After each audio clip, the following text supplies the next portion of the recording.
Good morning, dear. How did you sleep? Did you sleep all right? I know you're still tied up, or is it considered tied down? What am I saying? It doesn't matter. The important part is, how did you sleep? Good, I'm glad. I I made breakfast. French toast with butter and maple syrup and with plenty of bacon on the side.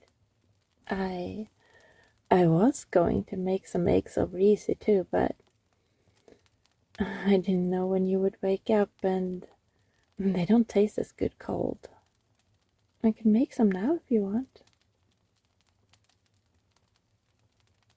Yes, I know it's your favorite. Wait, honey, before you struggle any further with your thoughts, I know how strange and difficult and flat out crazy all this is. And you've just woken up. Why don't we wait to say anything more until you've eaten? Okay?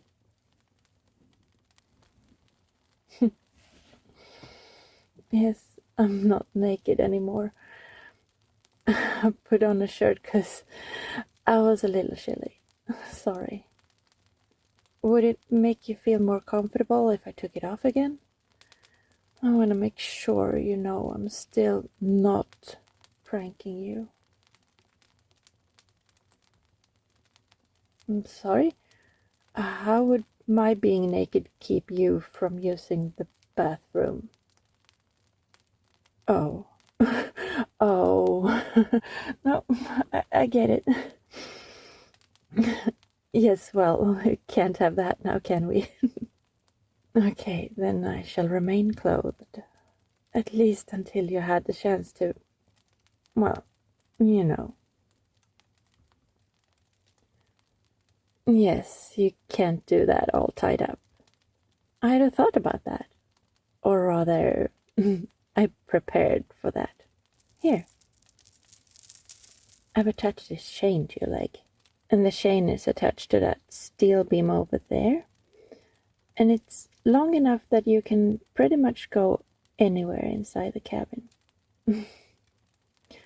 I guess you won't be able to change your pants while it's on, so try not to get them dirty. Let me untie you now so you can use the facilities. Yes, I've considered that. You might try to overpower me this way and then find the key that will set you free. Are you going to? Thank you. There, you're untied. Go ahead.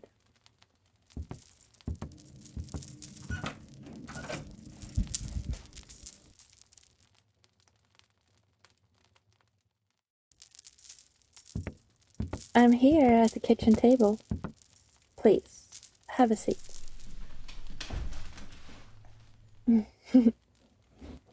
Hi. Please, eat. I've also prepared a glass of milk, a glass of orange juice, and a glass of V8.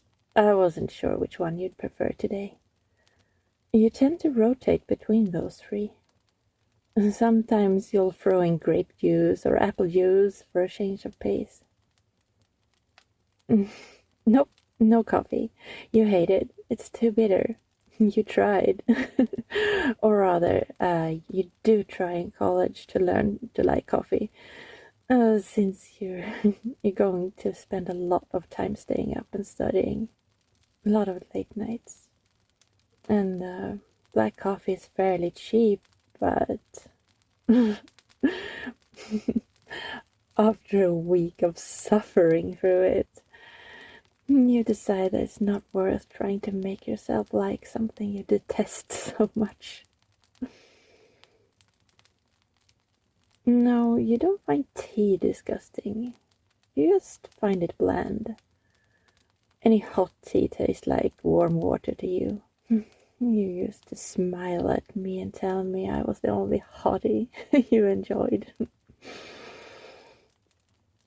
You like sweetened iced tea, but you prefer Arnold Palmer's tea and lemonade together.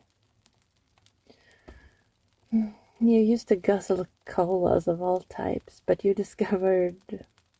I'm sorry. You will discover 5 years from now that the caffeine addiction is really getting to you. And so you stop. Yes, it is a little difficult for me trying to wrap my head around what has happened versus what will happen and when. And I have to acknowledge the fact that my being here like this, it changes what I know to be true. So, everything I say about anything that hasn't happened to you yet might not turn out to be true now. Wait, does this mean that you believe me? That I'm from the future?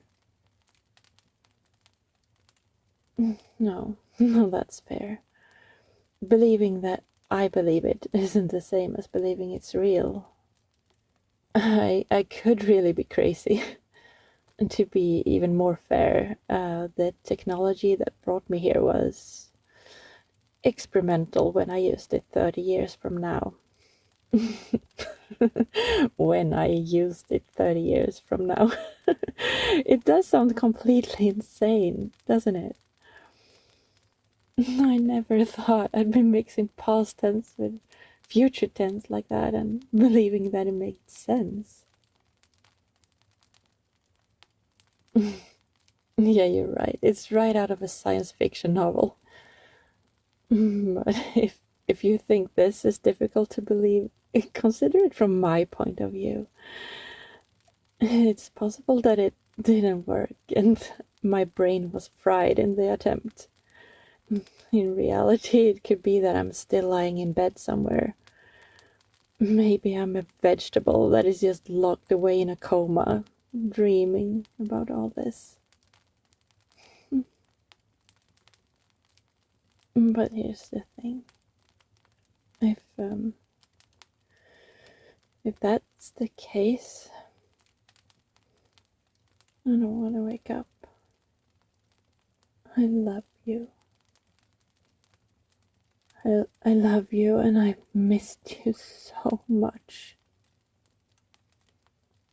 Being with you here, right now, sitting next to you at the breakfast table, staring into your glowing eyes, being able to reach out like this and hold your hand again.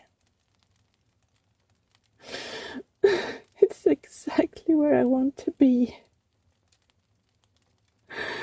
If this is a dream, then I never want to wake up.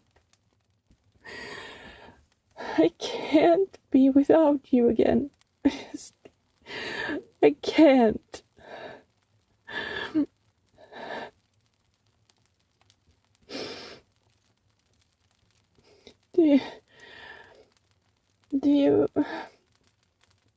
Do you at least believe that I love you?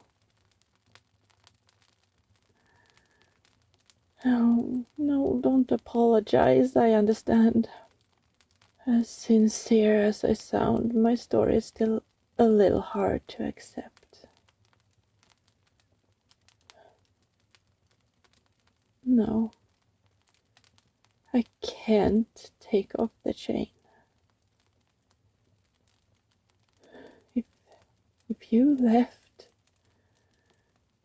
if I lost you again, if I lost you again for any reason,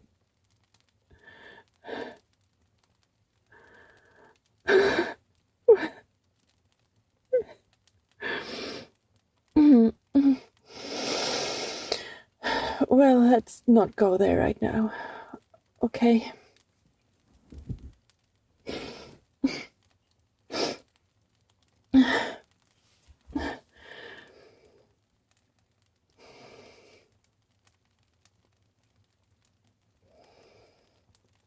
So, where do we go from here?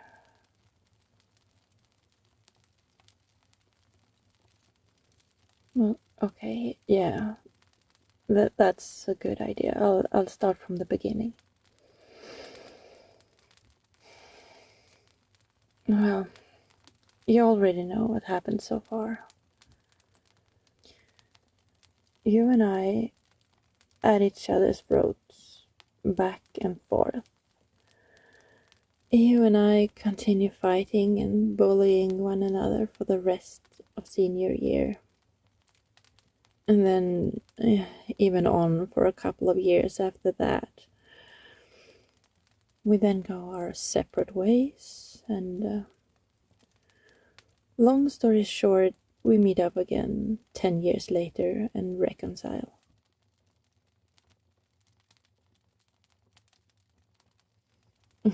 Yeah, you're right. You deserve more than the short version. Truth is, I went to therapy. I got counseling. I didn't know why I was obsessing over you so much. Why you drove me to act the way I did. I found that I was attacking you when I was younger, or younger to me, but right now to you, well, because I had a crush on you, and I didn't know how else to express it. Yeah, that is the simple way of putting it. Most of the male role models in my life left me in some way. I had a brother who was 12 years older than me, and I loved him so much. But he graduated high school when I was just entering first grade, and he got married and he moved across the country. I only saw him a couple of times after that. A childhood friend I had for 2 years and suddenly decided he wanted to bully me and push me around, and so I stopped playing with him. Even my father, well, he died when I was 11. Thank you for saying that. I know you lost your parents too when you were young. Anyway, it all adds up to the fact that I liked you when I met you. Our first few days of knowing each other and hanging out were great. Good, I'm glad you thought so too. Yes, that's right. I started acting out at you for no reason. My therapist said it was because I was imposing upon you every angry or bitter feeling I had towards every man I'd ever loved in my life.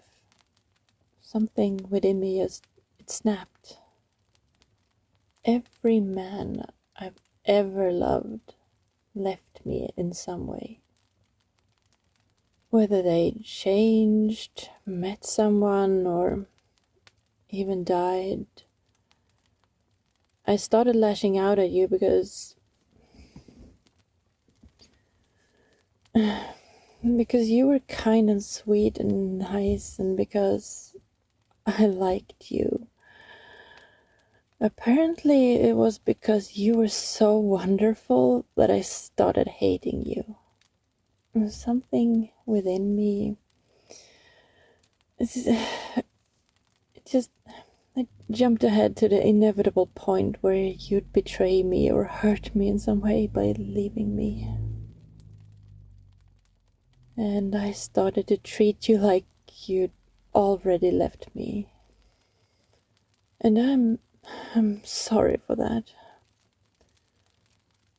I explained this once and apologized before, but I'll do it again.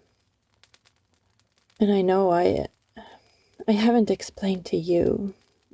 the you of right now. I explained this to you like 10 years from now when we reconciled. Yes, that is exactly what happened. You were very sweet and understanding. You forgave me. And we started hanging out. First, it was because I wanted to make it up to you for all the terrible things I've done to you. And you were going along with it just to make me feel better. But then you really started to like being with me. We became friends, the closest of friends. And then lovers, and then we married, and then...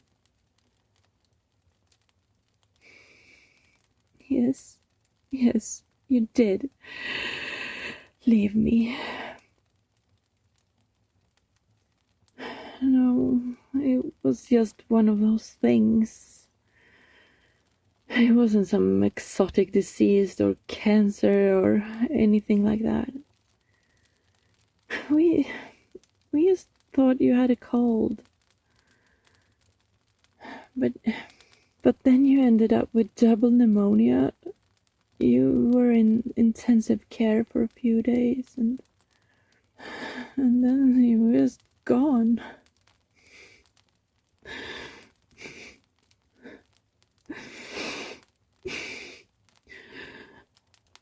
No, it wasn't your fault. I did know that. I was hurt. I was angry, but not with you. I wanted to blame the universe. I wanted to blame fate.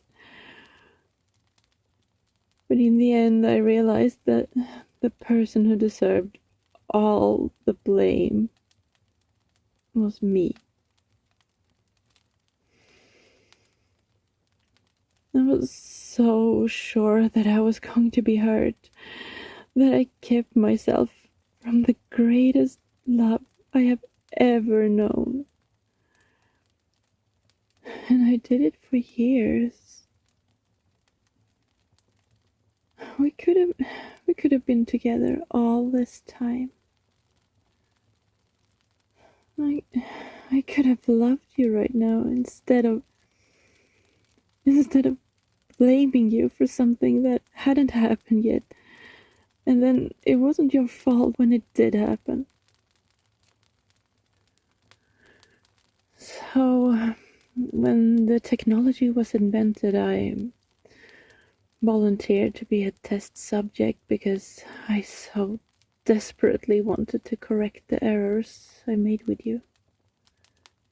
Because I so wanted to hold you in my arms again and tell you how much I loved you. How much I still love you.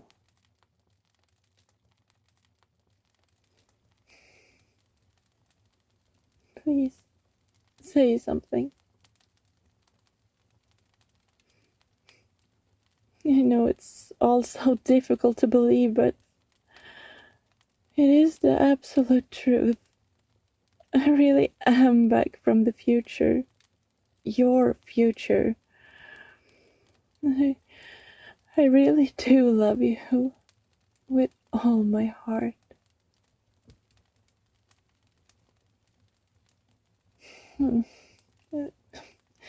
Isn't it obvious? I tied you up and brought you here because you never would have believed me if your bully, had approached you with this story. I needed time to get it all out. I needed you to listen to the whole thing. I thought that if I had you at my mercy and did nothing harmful to you, but treated you with love and showed you how I feel, that would help you believe me. And admittedly, I missed you so much. Hans, I love you so much. I couldn't be without you any longer. So yes, I was a little selfish. I'll be honest with you about that. I wasn't sure what I was going to do if you didn't believe me and kept hating me. Was I going to keep you here all your life? Or would I just give up on everything?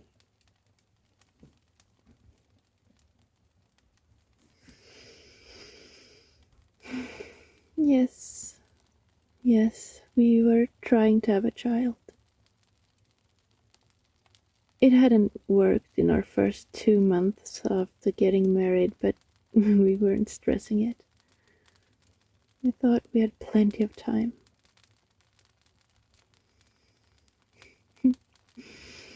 Erin. We would name our first child Erin. Erin if it was a girl, and Aaron if it was a boy. After your grandmother Erin, who raised you after your parents died. That was non-negotiable. You demanded that be the name of our first child. What are you doing? What do you want me to stand? Is there something?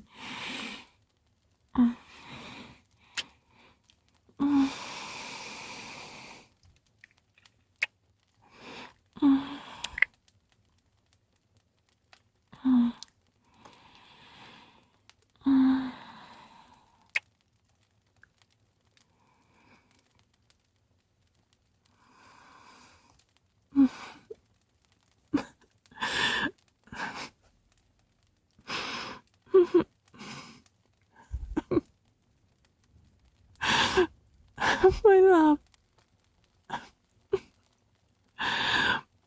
My love. Does this mean...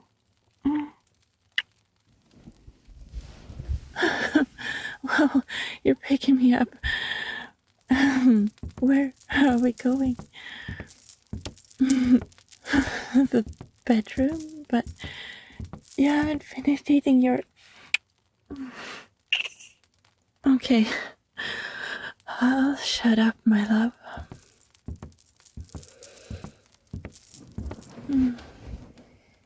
You just want to lay down and hold me like you couldn't do when you were tied up. Of course. Whatever you want. Anything. You name it, and it's yours.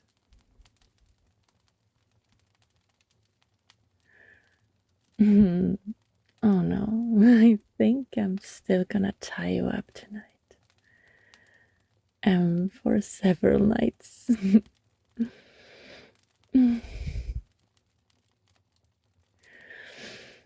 No, I don't think you'll run away from me. But you're so damn cute all tied up like that. You want to tie me up too? Well,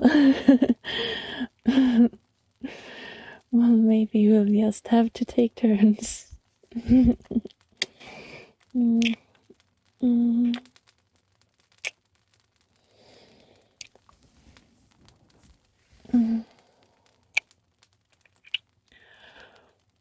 Oh, my love, hold me.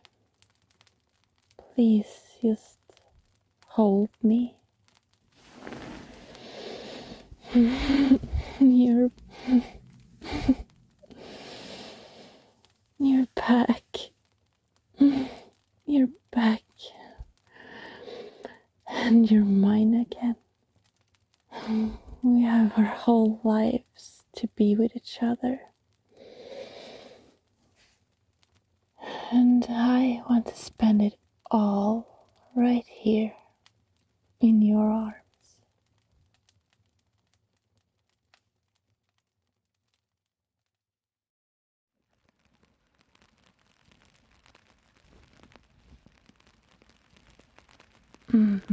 That was an emotional one. When I saw this script, it just gripped me. I just had to do it. And I think it turned out really nice. A fun thing that happened when I recorded this script was I really poured all my emotions into it, and it made me feel so good that it started to become hard to sound sad. But I think I managed. I did get a little carried away at the end there, and I usually avoid breathing into the microphone, but yeah, I did that a lot in this one. I hope it was okay for you guys. And I also want to thank all of you for being so sweet when I said I needed a little more time. I got so many nice and caring comments. That was really, really sweet of you. Made me feel like, yeah, I can take an extra day or two. So thank you for that. And I want to say a special thank you to my amazing Patreon supporters, Jackster and Selexis. You are amazing. Now, I don't feel like I need to remind everybody about this, but I'll say it anyway because I think it's a good sentiment. Remember to stay kind to everybody, but especially yourselves. Okay? Bye.